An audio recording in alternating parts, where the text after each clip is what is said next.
আসসালামু আলাইকুম। দীর্ঘদিন প্রতীক্ষার পরে আল্লাহ আপনাদের সাথে দেখা করার তৌফিক দিচ্ছে।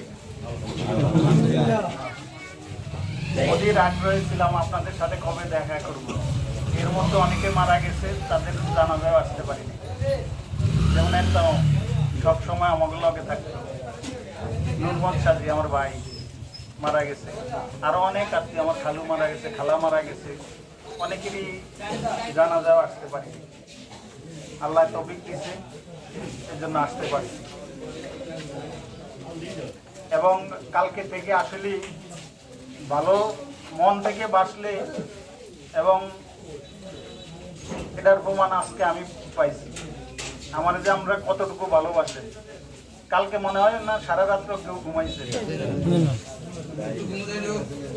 আমি নিজেও ঘুমাইনি সারা রাত্র।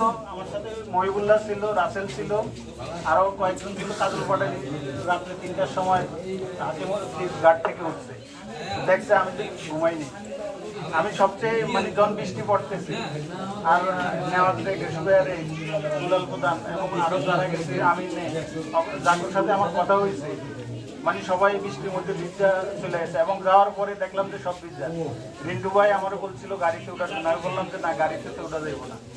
ওরা সারা রাত ভিজা আমার জন্য আসছে, আমি একসাথে যাব এবং আসছি। আমার জন্য আমরা দোয়া করার কারণে আল্লাহ অনেক আগের চেয়ে অনেক ভালো রাখছে এবং আশা করি আমরাও অনেক ভালো আছেন। আল্লাহ ছাত্র আন্দোলনের মাধ্যমে আমাদের যেই সুযোগ দিয়েছে এবং অতীতের যারা ছিল তাদের ভুল ভ্রান্তির কারণে আজকে আমরা এই সুযোগ পাইছি। আমরা এরকম কিছু করা দেব না যাতে আমাদের ভুল দিয়ে তারা সুযোগ নিতে পারে আবার। এটুকু আমার অনুরোধ। এবং আমাদের নেতা, আমাদের আগামীর রাষ্ট্রনায়ক জনাব তারেক রহমানের নির্দেশ, যে যেইভাবে আছে কারো ক্ষতি করা যাবে না। সকলে আমরা মিলেমিশা এই সমাজ, এই দেশটারে গঠন করতে হবে। কোনোভাবেই কোনো বিশৃঙ্খলা করা যাবে না। এবং আমি আসি আপনাদের সাথে 4-5 দিন, পার্সোনালি কথা হবে, একসাথে কথা হবে। সব একটাই অনুরোধ আমার, আমরা পরস্পর কেউ কিন্তু অন্য কেউ না, সবাই আত্মীয় স্বজন। আমি আপনার মাথায় বাড়ি দিম, আবার কালকে আপনি আমার মাথায় বাড়ি দিবেন, কোনো লাভ হইব না। আজকে মারা গেলে আপনি আমার বাসটা কাটতে দেবেন, আমার কবরে আপনি নামাইবেন। তাহলে আমরা সবাই মিলামিশা থাকবো, এটা অনুরোধ। এবং আমরা আমার যে ভালোবাসা দিচ্ছেন এবং ভালোবাসা অতীতে পাইছি এবং আমার ফ্যামিলি পাইছে। আমার আব্বা মারা গেছে আজ থেকে 40 বছর আগে।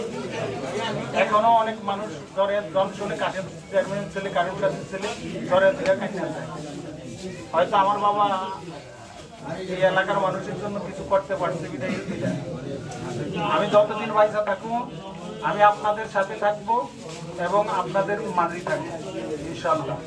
আমার জন্য এটা কারো উপরে কাজ করবেন না, এটা আমার অনুরোধ। যারা আমারে ভালোবাসেন এই কাজটুকু করবেন। সবাই আমার জন্য দোয়া করবেন। আসসালামু আলাইকুম।